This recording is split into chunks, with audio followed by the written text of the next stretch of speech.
Bachir, c'est le temps du désamour entre la France et les musulmans. Et c'est assez triste quand on te souvient qu'au XVIIe, XVIIIe et XIXe siècle, la France était la puissance européenne la plus intéressée par la culture musulmane et la culture arabe. Quand on sait, par exemple, les grands projets de Napoléon Bonaparte pour le monde arabe, l'État moderne a été amené en Égypte avec Bonaparte dans les années 1794-95. De là est venu d'ailleurs le grand amour de nombreux intellectuels français pour la France. Par exemple, les intellectuels qui ont fondé le parti basse arabe socialiste, ces intellectuels syriens qui regardaient vers Paris, vers la grande révolution française. Il y a eu encore un grand temps d'amour. Ça a été celui des débuts de la Ve République, lorsque De Gaulle définissait la grande politique arabe de la France, lorsque De Gaulle condamnait l'arrogance du sionisme dans des termes très forts, lorsque Georges Pompidou, prématurément disparu, était devenu le premier allié de la toute jeune Libye révolutionnaire de Kadhafi au début des années 70. Tout ça est terminé, enterré dans un premier temps par la sinistre politique néocoloniale de la France de Sarkozy puis de Hollande en Libye, en Syrie et ailleurs, et aujourd'hui avec l'affaire Charlie Hebdo.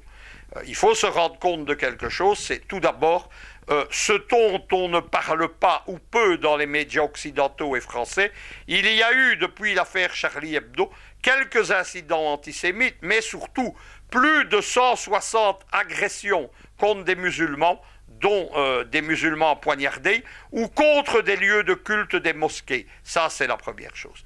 La deuxième chose, évidemment, Bachir, c'est que l'entièreté des musulmans au Moyen-Orient, en Indonésie et en Afrique se sont soulevés contre la provocation dans la provocation qu'a été la nouvelle série de caricatures de Mahomet après l'attentat contre Charlie Hebdo. Je vais vous parler franchement, moi je suis un Européen de formation et de culture, j'ai été élevé dans une famille où on pratique ce qu'on appelle la libre pensée depuis 5 générations, mais la libre pensée, ce n'est pas humilier et insulter les convictions des autres. C'est ce que la France est en train de faire.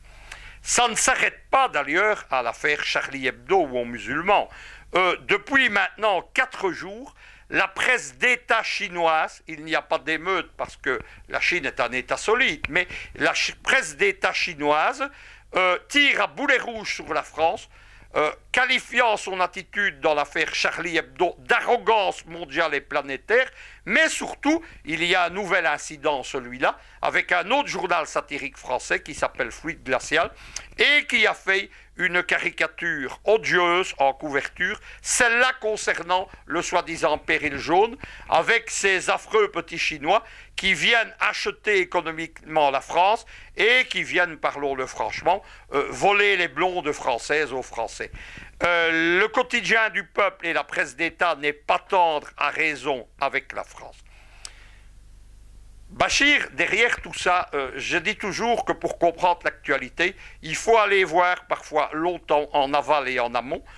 Cette fois-ci, les fondements du problème, ce n'est pas du tout la géopolitique, mais c'est un problème idéologique.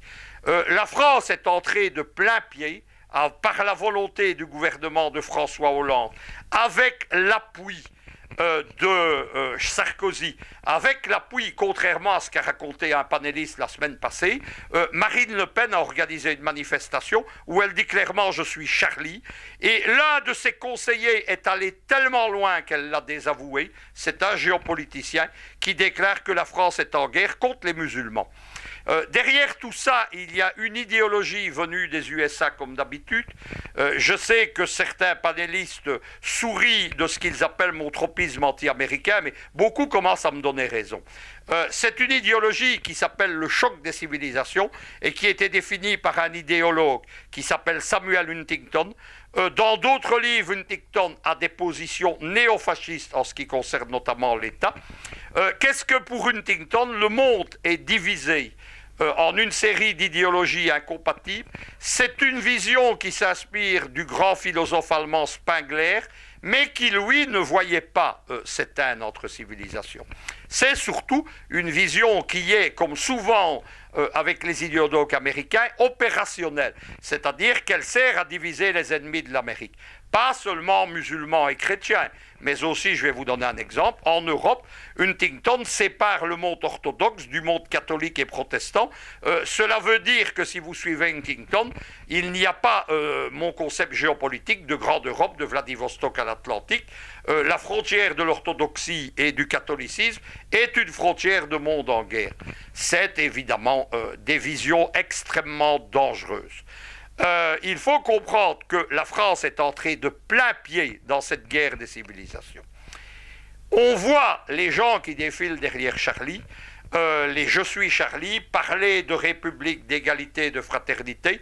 Il faut dire quelque chose. C'est tout d'abord que le régime français, depuis la deuxième commune de Paris en 1871, usurpe le nom de la République française. La République française, c'est Robespierre. C'est Victor Hugo. Ce sont les philosophes qui ont établi les droits de l'homme, qui ont supprimé l'esclavage, qui ont donné l'égalité des droits aux Juifs.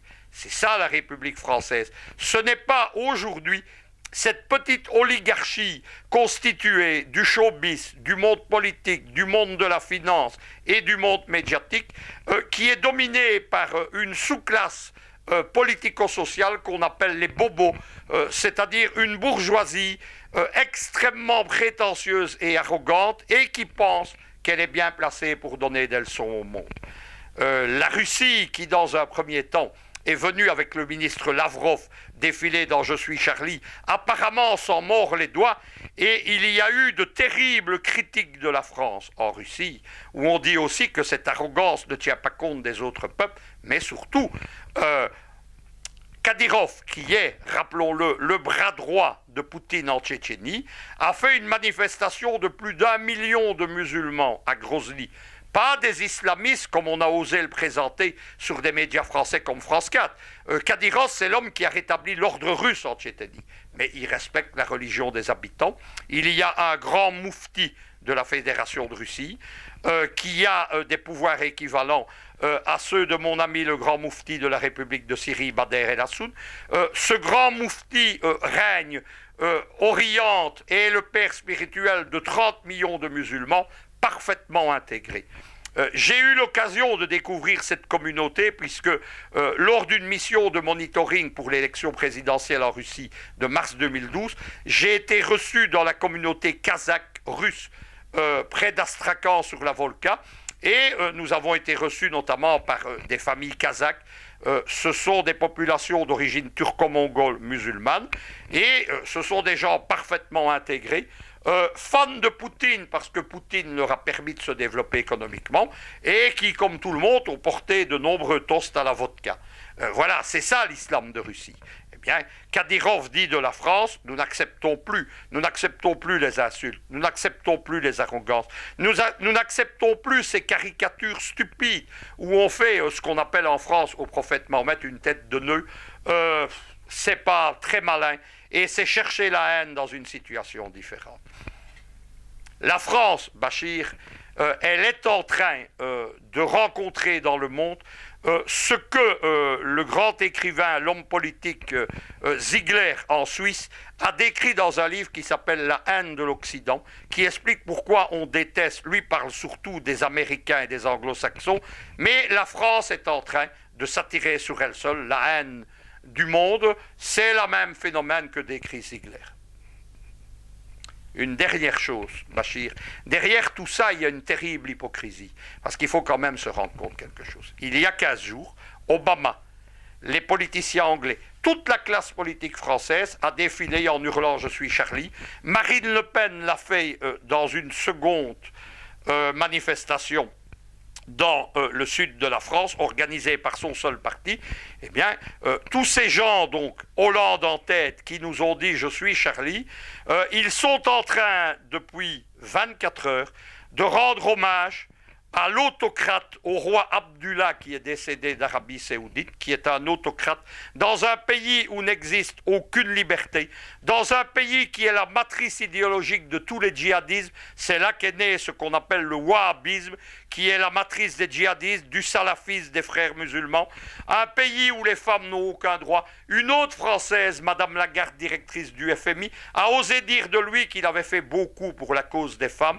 Eh bien, moi j'ai notamment sur ma page Facebook, j'ai montré ce qu'est la cause des femmes, notamment la vidéo d'une pauvre femme qui est exécutée, décapitée, en rue comme un chien, sans avoir aucun jugement, et qui demande pitié, qui demande grâce. C'est ça que soutient François Hollande. Il n'y a plus je suis Charlie. Cette pauvre femme n'est pas Charlie. Et il y a pour le moment un cas qui scandalise le monde. C'est un bloqueur saoudien qui a été condamné pour des articles de presse et qui a été condamné à 1000 coups de fouet qui lui sont infligés à raison de 50 pendant 20 semaines plus 50 prisons. Il sort des 2 premières séances avec la peau qui ne cicatrise plus. On a suspendu pour les funérailles sa punition. Je n'ai pas entendu François Hollande, je n'ai pas entendu Bernard-Henri Lévy, je n'ai pas entendu Madame Lagarde, je n'ai pas entendu les politiciens belges et français et belges et américains. Je n'ai pas entendu Obama nous dire qu'il était Charlie. Voilà le visage de la France, voilà cette haine que aveuglément et stupidement la France est en train de recueillir pour les beaux yeux d'une idéologie née aux États-Unis et pour une vision du monde qui n'est pas celle de la République française, mais qui est celle des néoconservateurs et de l'aile radicale du régime américain.